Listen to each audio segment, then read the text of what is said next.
முரளி பாண்டியராஜன் தொடர்பாக பல்வேறு சந்தேகங்கள் எழுந்து வரக்கூடிய நிலையில் இந்த வழக்கு கடந்து வந்த பாதையை மீண்டும் ஒரு முறை சொல்லுங்க. நிச்சயமாக கடந்த ஒரு வாரத்துக்கு முன்பு மாதவரம் தனியார் நிறுவனமாக இருக்கக்கூடிய இந்த திருமலா நிறுவனத்தில் மேலாளராக பணியாற்றி வந்தவர் தான் நவீன். இவர் அப்பொழுது பணியாற்றிய பொழுது மாதவரத்தில் பல்வேறு ஆடிட்டிங்கில் இந்த விவகாரம் நடைபெற்றதாக கூறப்படுகிறது. குறிப்பாக 44.50 கோடி ரூபாய் வரை மோசடி செய்ததாக தகவல் வெளியாகியிருந்தது. இந்த தகவலில் கடந்த 27ஆம் தேதி கொளத்தூர் துணை ஆணையராக இருந்த பாண்டியராஜனிடம் உயர் அதிகாரிகள், அதாவது இந்த திருமலா பாலுடைய உயர் அதிகாரிகள் புகார் அளித்திருக்கிறார்கள். இந்த புகாரின் அடிப்படையில் தொடர் விசாரணைகள் நடத்தப்பட்டிருக்கிறது. இந்த விசாரணையில் நவீனை முழுவதுமாக குற்றம் சாட்டியிருக்கிறார்கள். அதுக்கு அடுத்தபடியாக கடந்த 9ஆம் தேதி புழல் காவல் நிலையத்துக்குட்பட்ட பிரிட்டானிய நகர் 1வது மெயின் ரோட்டில் இருக்கக்கூடிய குடிசையில் நவீன் தூக்கில் தொங்குவதாக ஒரு தகவல் கிடைத்திருக்கிறது. இந்த தகவலை அடுத்து போலீசார் சம்பவ இடத்திற்கு சென்று நவீன் உடலை கைப்பற்றி பிரேத பரிசோதனைக்காக அனுப்பி இருக்கிறார்கள். இதற்கு அடுத்தபடியாக இந்த தற்கொலை செய்ததற்கான காரணம் குறித்து போலீசார் விசாரணை மேற்கொண்டிருக்கிறார்கள். விசாரணையில் இந்த நவீன் என்பவர் 44 கோடி ரூபாய் கையாடல் செய்துவிட்டதாகவும் அதனை இவருடைய உயர் அதிகாரிகள் மிரட்டல் விடுத்து உடனடியாக அந்த பணத்தை திரும்ப தர வேண்டும் என அழுத்தம் கொடுத்ததாக கூறப்படுகிறது.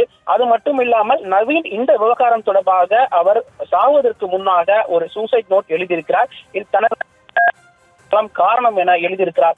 இந்த விவகாரத்தில் அந்த நபர்களுடைய பெயர் பட்டியலை நீக்குவதற்கு பல்வேறு அதிகாரிகள் தரப்பிலிருந்து அழுத்தம் கொடுத்ததாக கூறப்படுகிறது.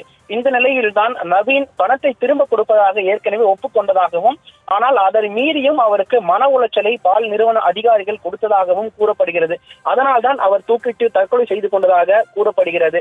இந்த நிலையில்தான் இந்த விவகாரம் பொறுத்தவரை என்னென்ன நடவடிக்கைகள் எடுத்ததாக காவல்துறை அதிகாரிகள் கேள்வி கேட்டிருக்கிறார்கள். இதற்கு அடுத்தபடியாக 50 லட்சம், அதாவது 50 லட்சத்துக்கு உள்ளாக இருந்தால் அந்த காவல் நிலையத்தில் வழக்கு பதிவு செய்யப்படும். ஒருவேளை 50 லட்சத்துக்கு மேலாக மோசடி இருந்தால் அந்த சம்பந்தப்பட்ட காவல் ஆணையர் அலுவலகத்தில் இருக்கக்கூடிய மத்திய குற்றப்பிரிவுக்கு அந்த வழக்கு மாற்றம் செய்யப்படும்.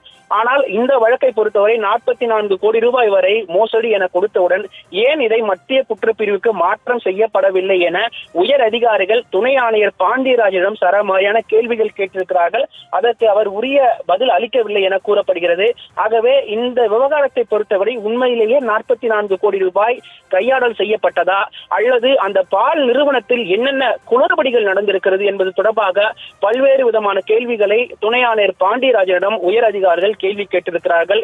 இந்த விவகாரத்தை பொறுத்தவரை முழு விசாரணை நடைபெற்றால்தான் நவீன் உண்மையிலேயே 44 கோடி ரூபாய் மோசடி செய்தாரா அல்லது இந்த மோசடிக்கு யார் யாரெல்லாம் காரணம் என்பது தொடர்பாக துணை ஆணையருக்கு தெரிந்த தகவல்களை அவர் வெளியே கூறுவாரா என்கிற பல்வேறு சந்தேகங்களில் தான் தற்பொழுது இந்த விசாரணையானது தொடர்ச்சியாக நடைபெற்று வருகிறது.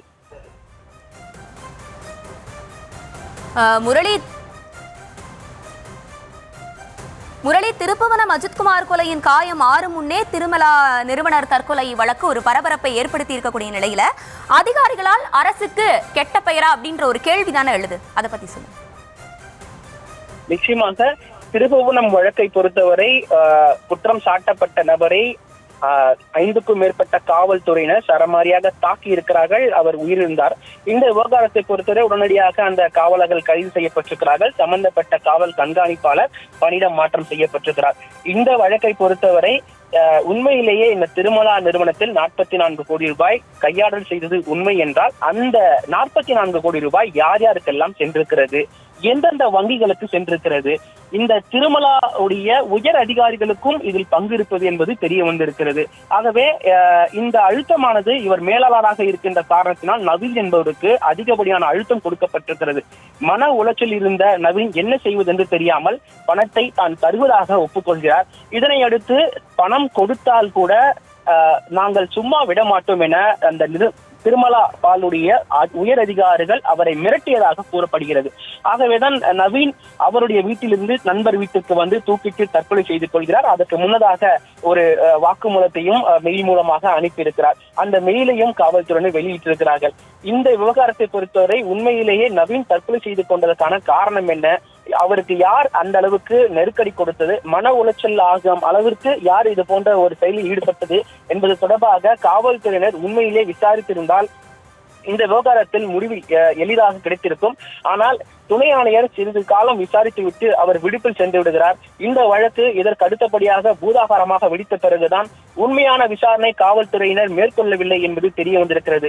இதற்கு அடுத்தபடியாக துணை ஆணையர் பாண்டியராஜன் அவர்படி எடுத்தபடிதான் இவர் பல்வேறு சிக்கல்களில் ஈடுபட்டிருக்கிறார். பல மாவட்டங்களில் பணியாற்றும் பொழுது இது போன்ற கட்ட பஞ்சாயத்து உள்ளிட்ட பல்வேறு சிக்கல்களில் இவருடைய தலையீடு அதிகமாக இருப்பது தெரிய வந்திருக்கிறது. ஆகவே இந்த வழக்கில் அவர் எது போன்ற ஒரு விசாரணை மேற்கொண்டார் என்பது தொடர்பாக தொடர் கேள்விகள் எழுகின்றது.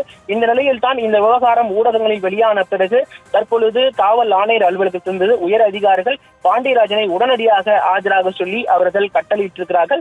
அதன்படிதான் இன்று காலை துணை ஆணையர் பாண்டியராஜன் நேரடியாக காவல் ஆணையர் அலுவலகத்தில் இருக்கக்கூடிய உயர் அதிகாரிகளுக்கு நேரடியாக ஆஜராகி விளக்கம் அளித்திருக்கிறார்.